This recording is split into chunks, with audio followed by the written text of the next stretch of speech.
کیا جواب ہے ہمارے پاس اس بات کا کہ سکون قلب اس وقت تک نہیں ملتا جب تک کہ کوئی عطا کرنے والا نہ. کیا کوئی دنیا کا کوئی شخص آن کے ہمیں سکون قلب عطا کرے گا؟ کون دے گا سکون قلب؟ اللہ کی ذات سے ملے گا، وہ تو ملے گا، ٹھیک ہے، اور کون دے گا؟ خود انسان اپنی عادات، اپنی سوچ میں تبدیلی لا کے اپنی زندگی کو پرسکون بنا سکتا ہے. اور عطا کرنے والا ایک نگاہ سے دولت تسکین بخشتا ہے. اس کا ایک لفظ ہی دل کا قفل کھول کر اسے سکون سے مالا مال کر دیتا ہے. کچھ لوگ بڑے ہمارے لیے ایک ٹچی سے ہوتے ہیں نا، کہ ہمیں لگتا ہے ان کی کوئی ایک بات، ہم بہت پریشان ہوتے ہیں لیکن ہم کسی ایک ایسے انسان کے پاس جا کے بیٹھ جائیں، اس سے اپنے دل کی بات شیئر کریں، اس سے اپنا غم شیئر کریں، اور اس کی کوئی ایک بات ایسی ہمارے دل کو لگتی ہے کہ ایسا لگتا ہے کہ جیسے کسی نے کوئی بند دروازہ میں چابی لگا کے وہ دروازے کا تالا کھول دیا. وہ ایک شخص ہماری زندگی میں اس وقت کتنا اہمیت کا حامل ہوتا ہے، ہم کتنا اس کو اپریشیٹ کرتے ہیں، ہم اس کو اپنے دل کے تاج پہ بٹھا لیتے ہیں، دل کے تخت پہ بٹھا لیتے ہیں کہ اس کی وجہ سے میری زندگی میں اس وقت ایک سکون کی کیفیت محسوس ہوتی ہے، اس کی ایک بات میرے دل کو بڑا سکون پہنچاتی ہے. والدین کی خدمت، استاد کا ادب، سائل اور یتیم کی دعا سکون قلب کے ذرائع ہیں.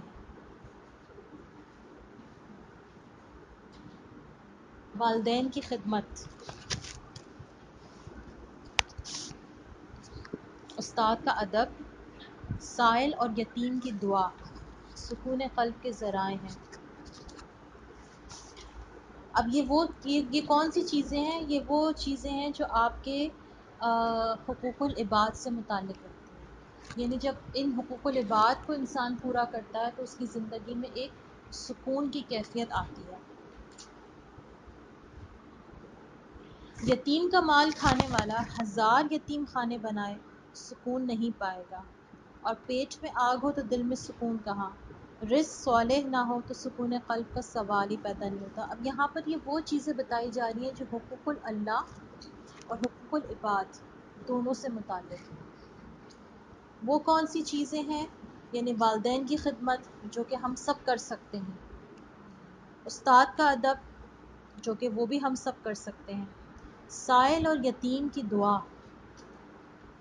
سائل اور یتیم کی دعا کبھی ہم لیتے ہیں؟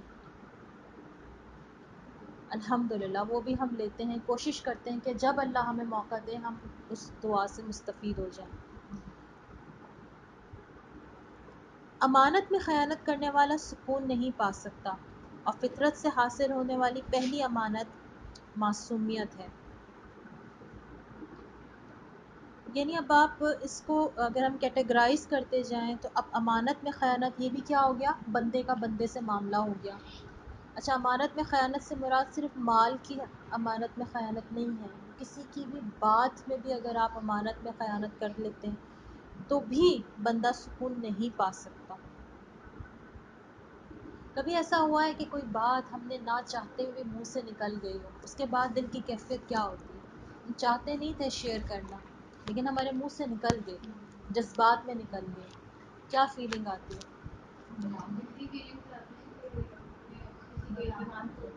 کسی کا اعتماد توڑ دیا، گلٹ سا ہو رہا ہوتا ہے. تو یہ وہی چیز ہوتی ہے کہ اگر اس وقت انسان ذرا سا اپنی زبان کو روک لے تو اس کے لیے اس امانت کا پاس رکھنا اور اپنے دل کا سکون برقرار رکھنا آسان ہو جاتا ہے. یہ اتنی امپورٹنٹ چیز ہے لیکن ہم میں سے اکثر لوگ اس چیز کا خیال نہیں رکھتے. اور خواتین کے بارے میں تو یہ بہت زیادہ کہا جاتا ہے کہ ان سے تو یہ کہہ دو کہ تم بتانا نہیں یہ بات کسی کو، تو وہ یقینی طور پہ بتاتی ہیں.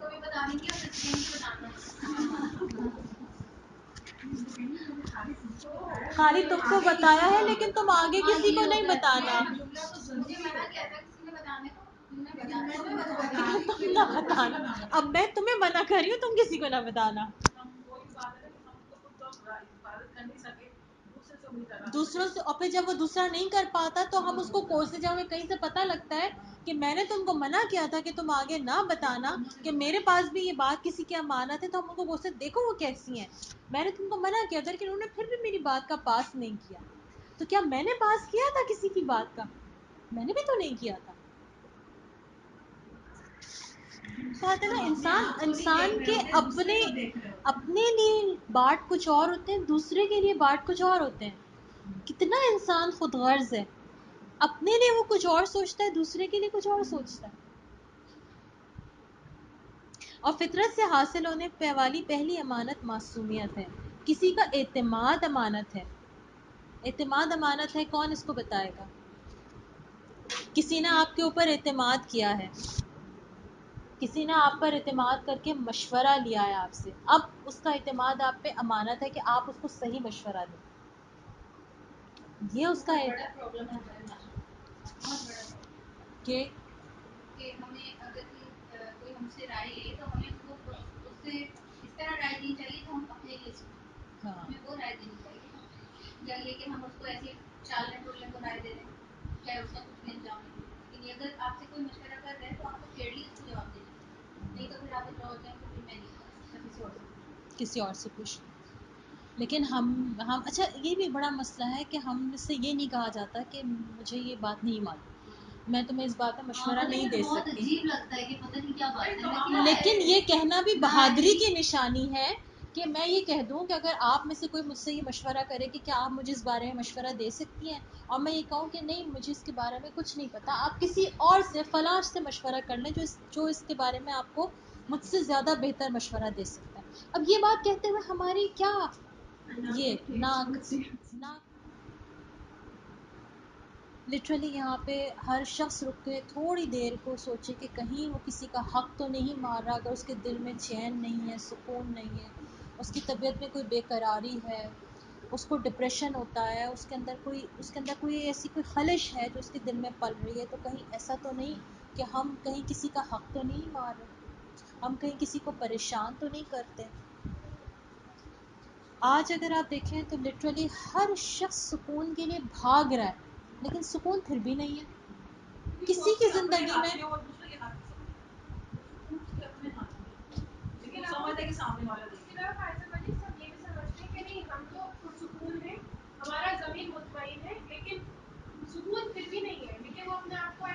وہ اپنے آپ کو دھوکہ دے رہا ہے، وہ دھوکہ ایکچولی دے رہا ہے کہ میرے پاس سکون ہے، جبکہ وہ سکون میں اگر ہوتا تو وہ اس طرح سکون کی تلاش میں بھاگ نہ رہا ہوتا، کبھی بھی نہیں۔